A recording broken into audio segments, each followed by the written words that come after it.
আসসালামু আলাইকুম।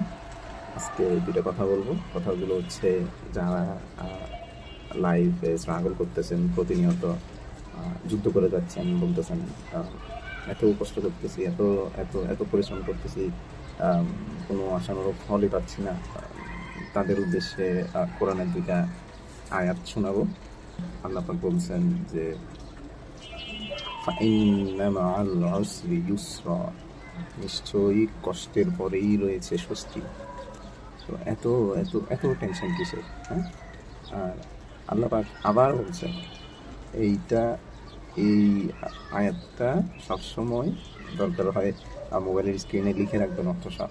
হুম, যে বিসমিল্লাহ, ওয়ালা সাউফা ইউআতিকা রাব্বুকা ফাতারদা। আর আল্লাহ আকবার, আর তোমার রব তোমাকে অতি শীঘ্রই এতই দিবেন যে তুমি খুশি হয়ে যাবে। আল্লাহ আকবার, এত টেনশন কিসের? জাস্ট পরিশ্রম করে যাবেন সৎভাবে, আর বিশ্বাস রাখবেন অবশ্যই আপনি আপনার পরিশ্রমের ফল পাবেন ইনশাল্লাহ।